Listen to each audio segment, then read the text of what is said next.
విద్యార్థులందరికీ స్వాగతం. ముందుగా ఎస్ఎస్సి పబ్లిక్ పరీక్షలో రాసే విద్యార్థులందరికీ కూడా నా హృదయపూర్వక శుభాకాంక్షలు. SSC public examinations revisions. మీరు అనేక ప్రశ్నలు చదువుతూ ఉంటారు. ఇంటి దగ్గరే ఉండాలి, ఇంటి దగ్గర కూర్చొని చదువుకోవాలి. మీకు దొరికిన సమయాన్ని సద్వినియోగం చేసుకోగలిగితే రేపు ఎస్ఎస్సి పబ్లిక్ ఎగ్జామినేషన్ ఫలితాల్లో మీ అందరికీ మంచి ఫలితాలు వస్తాయని గుర్తుంచుకోవాలి. అంతేకాకుండా ఫిజికల్ సైన్స్ అనే సబ్జెక్ట్ని బాగా ప్రిపేర్ అవడం వల్ల ఆఫ్టర్ ఎగ్జామ్స్ తర్వాత మీరు రాసే కాంపిటేటివ్ ఎగ్జామ్స్ పాలిసైట్ అయినా +1 +2 తర్వాత ఇంజనీరింగ్ ఎంట్రన్స్ ఎగ్జామ్స్లో కూడా మీ అందరికీ చాలా వరకు ఉపయోగపడుతుందని గుర్తుంచుకోవాలి. విద్యార్థులారా, ఈ వీడియో యొక్క ముఖ్య ఉద్దేశం SSC public examinations physical science. మీరు రాసిన 11 పేపర్లో అతి తక్కువ పేజీలతో సమాధానం రాసే పరీక్ష ఏదైనా ఉందంటే అది ఫిజికల్ సైన్స్ మాత్రమే గుర్తుంచుకోవాలి. అది ఏ విధంగా ప్రిపేర్ అవ్వాలి, ఎలా ప్రిపేర్ అయితే ఈ సబ్జెక్ట్లో మనకి 100కి 100 మార్కులు మనం గెయిన్ చేయగలం అనేది మీకు ఒక లెసన్ ఏ విధంగా ప్రిపేర్ అవ్వాలో దాని మీద మీకు ఈరోజు నేను మీ ముందు ఉంచుతున్నాను. అయితే విద్యార్థులారా, మీరు బాగా గుర్తుపెట్టుకోవాల్సింది ఏంటంటే ఒక లెసన్ మనం ప్రిపేర్ అయ్యేటప్పుడు దాంట్లో ఉన్న కీ కాన్సెప్ట్స్ మనం బాగా గుర్తుపెట్టుకోవాలి. విద్యార్థులందరూ కూడా చాలా జాగ్రత్తగా ఆలోచించాలి. ఏంటంటే మనం రాసే సమాధానం ప్రశ్నలు 100 రకాలుగా ఉండొచ్చు. ఒకే జవాబుకి 100 రకాల ప్రశ్నలు ఉంటాయి. సిసి విధానంలో టెక్స్ట్ బుక్ బ్యాక్ సైడ్ నుంచి మనకి 10 to 15% క్వశ్చన్స్ కూడా రాకపోవచ్చు. అంత మాత్రాన మీరు కంగారు పడాల్సిన అవసరం ఏమీ లేదు, భయపడాల్సిన అవసరం అంతకన్నా లేదు. కాన్సెప్ట్స్ మనం సరిగ్గా గుర్తుపెట్టుకోగలిగితే ఈ ఎగ్జామ్ పేపరు చాలా సులువుగా రాయొచ్చు అనేది మీరు గుర్తుంచుకోవాలి. ఉదాహరణకు మీకు ఈరోజు నేను ఒక లెసన్ చెప్తాను. అది మీకు యాసిడ్స్, బేసిస్ అండ్ సాల్ట్స్. మీ అందరికీ బాగా తెలిసిన లెసన్. టెక్స్ట్ బుక్లో మనకి this is second lesson, acids, basis, salts. So దీంట్లో ముఖ్యంగా ఉన్న కీ కాన్సెప్ట్స్ ఏంటనేది మనం చూద్దాం. దీంట్లో ఉన్న కీ కాన్సెప్ట్స్ ఇండికేటర్స్ అంటే ఇక్కడ మీరు గుర్తుపెట్టుకోవాల్సింది ఆర్టిఫిషియల్ ఇండికేటర్స్, న్యాచురల్ ఇండికేటర్స్. దీనికి సంబంధించిన టేబుల్ కూడా మీకు ఉంటుంది. ఆ టేబుల్ మీరు చాలా జాగ్రత్తగా ప్రాక్టీస్ చేయాలి. దాని మీద నుంచి మీకు 1/2 మార్క్ రావచ్చు, 1 మార్క్ రావచ్చు, లేకపోతే 4 మార్క్స్ కూడా రావడానికి ఛాన్స్ ఉన్నాయి. దాని తర్వాత న్యూట్రలైజేషన్, తెలుగులో దీన్ని తటస్థీకరణ అంటారు. దీన్ని కూడా మీరు చాలా చాలా చాలా బాగా గుర్తుపెట్టుకోవాలి. ఇది నిజ జీవితంలో ఎన్ని విధాలుగా మనకు ఉపయోగపడుతుంది. డైలీ లైఫ్ అప్లికేషన్స్ కూడా న్యూట్రలైజేషన్ మీద మీకు అనేకమైన ప్రశ్నలు ఉంటాయి, కానీ వాటికి అన్నిటికీ సమాధానం ఒకటే. అలాగే కెమికల్ ప్రాపర్టీస్, రసాయనిక చర్యలు. సో కెమికల్ ప్రాపర్టీస్ అనేది కూడా చాలా ముఖ్యమైన పాయింట్. అంటే కెమికల్ ప్రాపర్టీస్ అంటే ఏమొస్తాయంటే దీంట్లో మెటల్సు, నాన్ మెటల్సు, అలాగే మెటల్ యాసిడ్తో రియాక్ట్ అయినప్పుడు, మెటల్ నాన్ మెటల్తో రియాక్ట్ అయినప్పుడు ఇవన్నీ కూడా మీకు వస్తాయి. తర్వాత uses of salts, bleaching powder కానీ, బేకింగ్ సోడా కానీ, వాషింగ్ సోడా కానీ, ప్లాస్టర్ ఆఫ్ ప్యారిస్ కానీ, కామన్ సాల్ట్ కానీ ఏ విధంగా యూజ్ చేస్తారనేది కూడా మీరు బాగా గుర్తుపెట్టుకోవాలి. అలాగే క్రిస్టలైజేషన్, స్ఫటికరణ, ఇది చాలా important question. Water of crystallization, A salt use చేయాలి, అసలు దీనివల్ల యూజ్ ఏంటి, దీంట్లో ఏముంటుందని మనం తెలుసుకోవాలి అనేది కూడా మీరు తెలుసుకోవాలి. అలాగే ఈ లెసన్లో ఇంకా అతి ముఖ్యమైనది పిఎస్ స్కేల్. ఎవరు ఇంట్రడ్యూస్ చేశారు, అసలు ఈ స్కేల్ ఏంటి అనేది దాని మీద కూడా మీరు బాగా తెలుసుకోవాలి. అలాగే ఈ పిఎస్ స్కేల్ నిత్య జీవితంలో ఎక్కడెక్కడ యూజ్ చేస్తారనేది కూడా మీరు బాగా నోట్ చేసుకోవాలి. సో ఇవి ముఖ్యమైన కాన్సెప్ట్స్. అంటే మీకు ఎగ్జామ్లో అడిగిన క్వశ్చను యాసిడ్స్ బేసిస్ సాల్ట్స్ అనే లెసన్ నుంచి ఒకవేళ వస్తే ఈ కాన్సెప్ట్స్లో సంబంధించిన సమాధానం ఉంటుందని మాత్రం మీరు అందరూ గ్రహించాలి. అలాగే ఇప్పుడు ఫర్ ఎగ్జాంపుల్ ఇండికేటర్స్ చెప్పాను. ఇది మీకు అందరికీ తెలిసిందే, టెక్స్ట్ బుక్లో ఉన్న మొట్టమొదట టేబుల్ ఇది.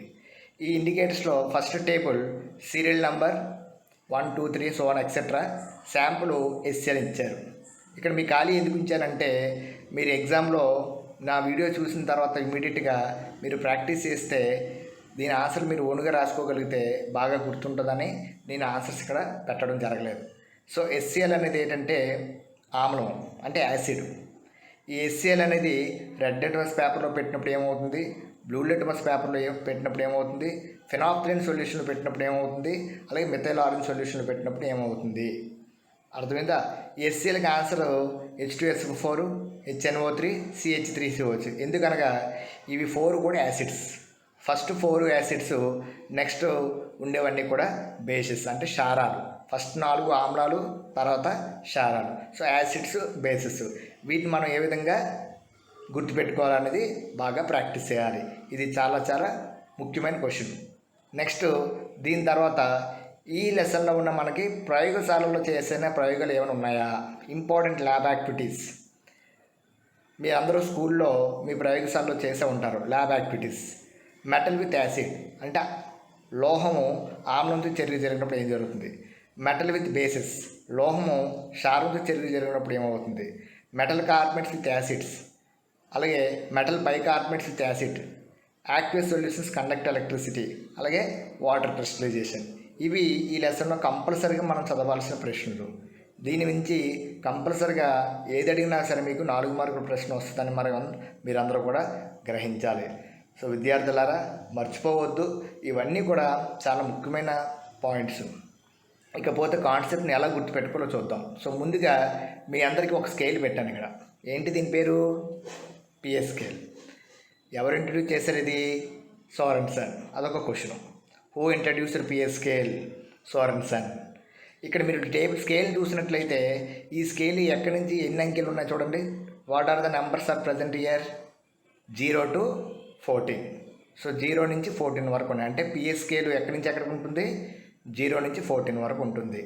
సో ఈ నెంబర్ చూడండి, 0 నుంచి 7 వరకు సైజు తగ్గిపోయింది. 7 నుంచి 14కి వెళ్ళేటప్పుడు సైజు పెరిగింది.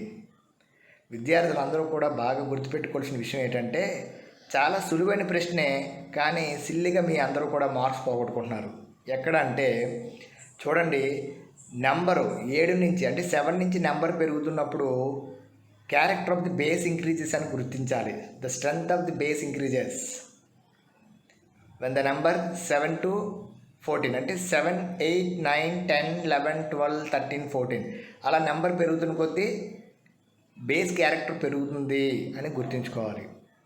నెంబరు 7 నుంచి 0కి తగ్గుతున్న కొద్దీ యాసిడ్ క్యారెక్టర్ పెరుగుతుంది అని గుర్తుంచుకోవాలి. ఇక్కడే చాలామంది కన్ఫ్యూజ్ అవుతారు. సో 0కి ఎక్కువ యాసిడ్ ఉంటుందా, 6కి ఎక్కువ యాసిడ్ ఉంటుందంటే అందరూ ఏమనుకుంటారంటే 6 అనే నెంబర్ పెద్దది కాబట్టి దానికే ఎక్కువ స్ట్రెంత్ ఉంటుందేమో అని అనుకుంటారు.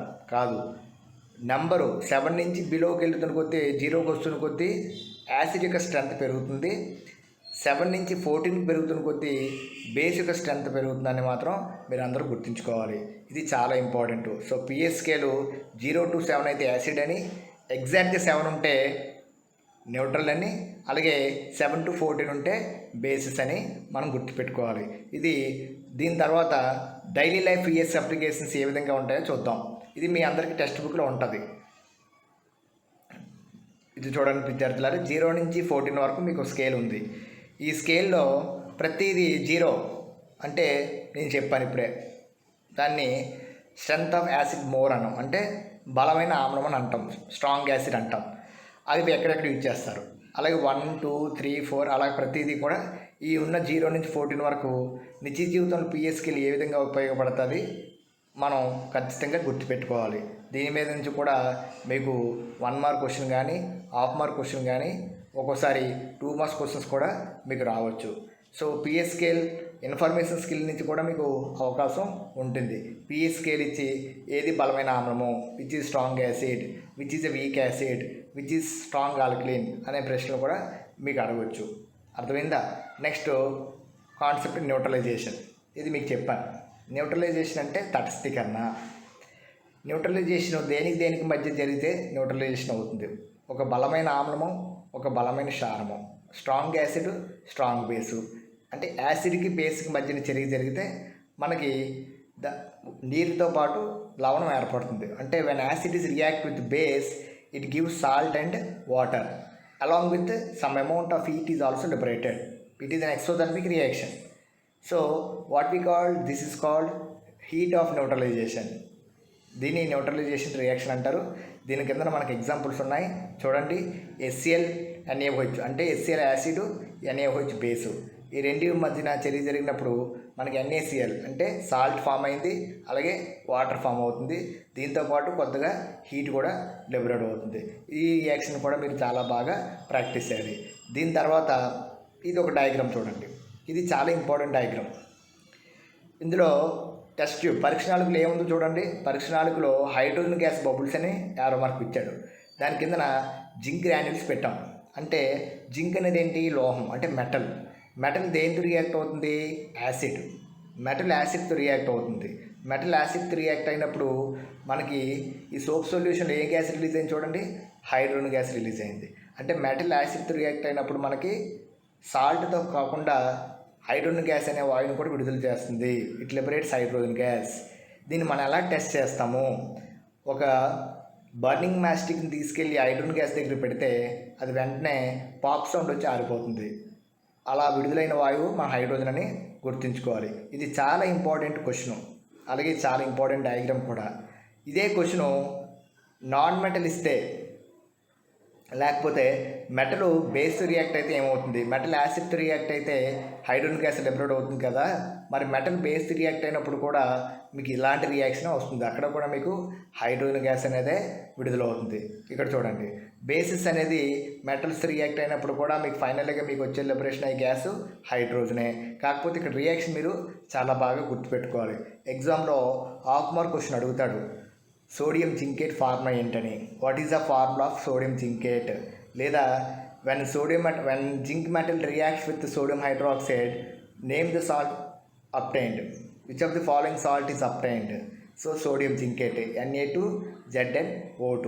ఇది కూడా మీరు చాలా ఇంపార్టెంట్. సో మెటల్ యాసిడ్తో రియాక్ట్ అయినా, మెటల్ బేస్తో రియాక్ట్ అయినా మీకు వచ్చేది సాల్ట్ అండ్ హైడ్రోజన్ గ్యాస్ అని మీరు బాగా గుర్తుపెట్టుకోవాలి. నెక్స్ట్ దీని తర్వాత యాసిడ్స్ అండ్ బేస్ మోడ్స్. అంటే ఇక్కడ ఏంటి సార్ అంటే యాసిడ్స్ బేసెస్ అంటే స్ట్రాంగ్ యాసిడ్ ఉంటుంది, స్ట్రాంగ్ బేస్ ఉంటుంది, వీక్ యాసిడ్ ఉంటుంది, వీక్ బేస్ ఉంటుంది. అవి స్ట్రాంగ్ యాసిడ్స్, వీక్ యాసిడ్ యొక్క క్యారెక్టర్స్ ఎలా ఉంటాయనే దాని మీద మీకు చిన్న నోట్స్ రాసి పెట్టాను. సో దీన్ని జాగ్రత్తగా మీరు అందరూ స్టడీ చేసుకొని, వీలైతే నా వీడియోని ఫాలో చేసుకొని మీరు అందరూ నోట్ చేసుకొని దీన్ని బాగా గుర్తుపెట్టుకోవాలి. Strong acids, weak acid definitions కూడా చాలా ఇంపార్టెంట్. అర్థమవుతుందా? ఇకపోతే నెక్స్ట్ సాల్ట్స్లో మీరు చూసినట్లయితే ఇక్కడ మీకు ఒక డిఫరెంట్ సాల్ట్స్ పెట్టాను. ఏంటి అక్కడ salts? Washing soda, baking soda, bleaching powder, plaster of Paris అని. సో ఇవి వీటి యొక్క కెమికల్ నేమ్స్ ఏంటంటే మీరు ముందు గుర్తుపెట్టుకోవాలి. అలాగే దీని యొక్క కెమికల్ ఫార్ములా బాగా గుర్తుపెట్టుకోవాలి. దీని యొక్క యూజెస్ కూడా మీరు బాగా గుర్తుపెట్టుకోవాలి. ఇది ఎగ్జామ్లో ఎక్కువ సార్లు అడిగిన ప్రశ్న. చాలాసార్లు 2 యూజెస్ ఆఫ్ వాషింగ్ సోడా అని, 2 యూజెస్ ఆఫ్ బేకింగ్ సోడా అని, 2 యూజెస్ ఆఫ్ బ్లీచింగ్ పౌడర్ అని, అలాగే 2 uses of plaster of Paris అని మీకు ఎక్కువగా అడుగుతుంటాడు. కాబట్టి దీన్ని కూడా మీరు వీలైతే షార్ట్ కట్ మెథడ్లో మీకు అక్కడ ఆన్సర్స్ ప్రజెంట్ చేశాను. సింపుల్గా మీరు అలా గుర్తుపెట్టుకుంటే అట్లీస్ట్ ఎనీ 2 యూజెస్ ఒక్కొక్క దానికి మీకు ఒక్కొక్క మార్క్ ఇస్తాడు.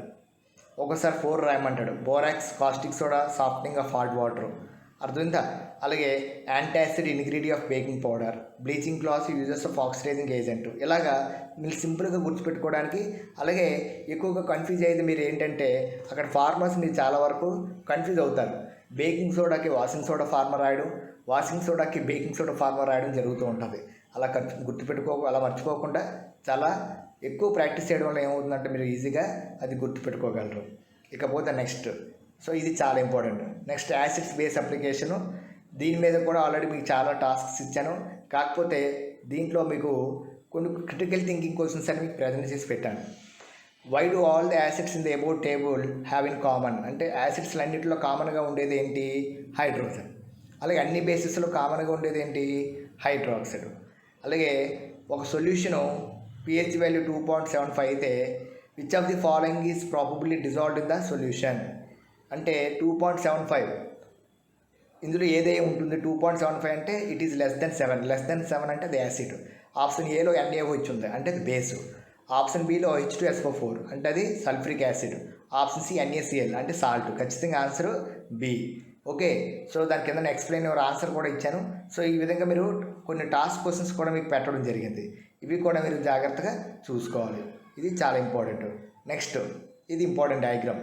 యాక్వియస్ సొల్యూషన్స్ అంటే అంటే ఏదైనా ఒక యాసిడ్ కానీ బేస్ కానీ వాటర్లో సాల్యుబుల్ అయినట్లయితే దాన్ని మనం యాక్వియస్ సొల్యూషన్స్ అని అంటాం. ఒక యాసిడ్ అయినా సరే వాటర్లో సాల్యుబుల్ అయిన యాక్వియస్ సొల్యూషన్స్ అంటాము.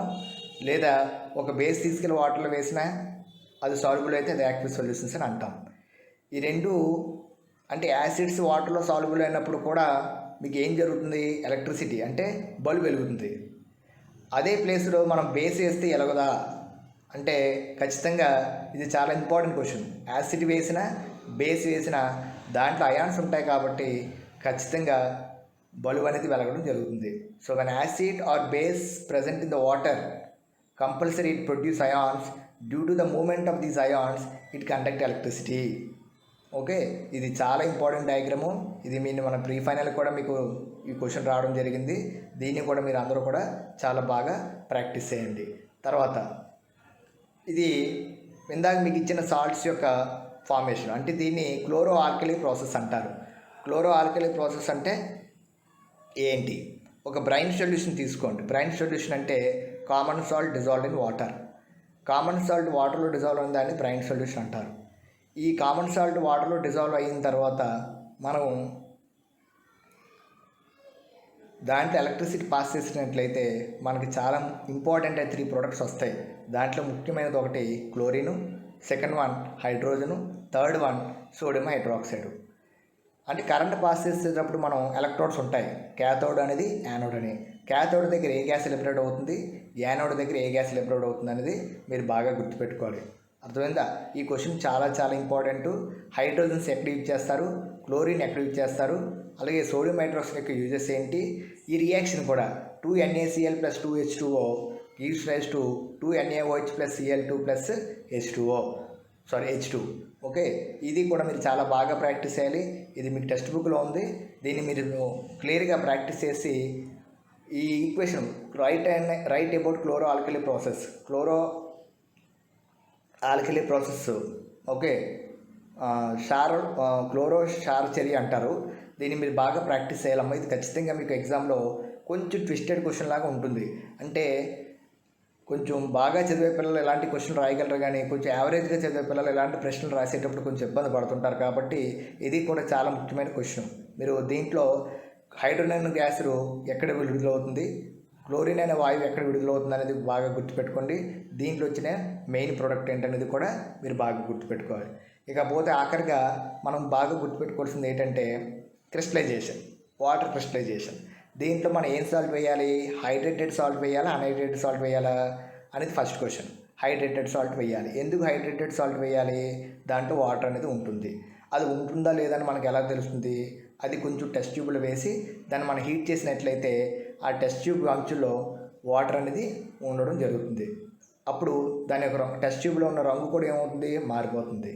అంటే టెస్ట్ ట్యూబ్ని అలాగే పెట్టడం ముఖ్య ఉద్దేశం ఏంటంటే ఒకసారి మనం ఏదైనా తెలియని సాల్ట్ మనం హీట్ చేసేటప్పుడు డైరెక్ట్గా ఏ గ్యాస్ రిలీజ్ అవుతుంది. అది మనం డైరెక్ట్గా పీల్చినట్లయితే మనకు చాలా ప్రాబ్లం. కాబట్టి టెస్ట్ ట్యూబ్ని కొంచెం స్లాంట్గా పెట్టాలి. అంతేకాకుండా అలా స్లాంట్గా పెట్టడం వల్ల దాంట్లో వచ్చిన వాటర్ మాలిక్యూల్స్ అన్నీ కూడా కండెన్స్ అవి ఈ టెస్ట్ ట్యూబ్ అంచుల మీద వాటర్ డ్రాప్లెట్స్గా ఫామ్ అవుతాయి.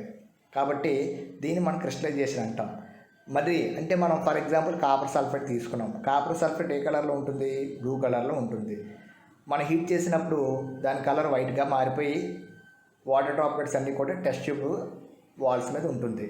మనం చల్లారిన తర్వాత దాంట్లో 1 లేదా 2 డ్రాప్స్ వాటర్ వేస్తే మళ్ళీ యథాస్థానం అంటే బ్లూ కలర్కి వస్తుంది.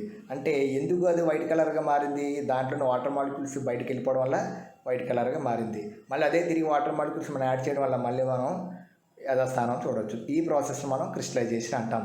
So this is also very important diagram and very important question. ఇది కూడా మనం మీరు రాసిన ఫ్రీ ఫైనల్లో అడగడం జరిగింది. సో దీని యొక్క ఇంపార్టెంట్ ప్రికాషన్స్ మనం ఏం జాగ్రత్తలు తీసుకోవాలి? ఓకే, హైడ్రేటెడ్ సాల్ట్ బదులు అన్హైడ్రేటెడ్ సాల్ట్ తీసుకుంటే మీరు ఎంత హీట్ చేసినా ఉపయోగం ఉండదు. అర్థమైందా? సో హైడ్రేటెడ్ సాల్ట్ తీసుకోవాలి. హైడ్రేటెడ్ సాల్ట్తోనే మనం క్రిస్టలైజేషన్ మనం టెస్ట్ చేయగలం. ఓకేనా? నెక్స్ట్, సో ఇవి ప్రజెంట్ మనం క్లాసు. సో విద్యార్థులారా, ఇప్పుడు నేను చెప్పిన పాయింట్స్ అన్నీ కూడా మీరు నోట్ చేసుకోవాలి. సో ఒక నోట్స్గా తయారు చేసుకొని ఒక లెసన్ ప్రిపేర్ అయ్యేటప్పుడు మనం ఈ పాయింట్స్ అన్నీ కూడా క్వార్టర్లో రాసుకున్నట్లయితే ఈ ప్రశ్నలో అంటే ఈ లెసన్లో మనకి ఎలాంటి క్వశ్చన్ వచ్చినా సరే ఎగ్జామ్కి మనం ఈజీగా ఈ కీ పాయింట్స్లోనే ఆన్సర్ ఉంటుందని మీరు అందరూ గ్రహించాలి. సో విద్యార్థులారా, ఇలాగే మిగిలిన 11 లెసన్స్ అందరూ కూడా మీరు తయారు చేసుకొని ప్రిపేర్ అయితే ఎస్ఎస్సి ఎగ్జామినేషన్లో ఫిజికల్ సైన్స్ అనే పేపర్ని చాలా సింపుల్గా చాలా ఈజీ మెథడ్లో మీరందరూ కూడా మార్కులు గ్రహించి తెచ్చుకుంటారని ఆశిస్తూ మీరందరూ కూడా మంచి ఆయురారోగ్యాలతో ఎప్పుడు కూడా హ్యాపీగా ఉండాలని ఆశిస్తూ ఇట్లు మీ Harikrishna from Visakhapatnam. Thank you.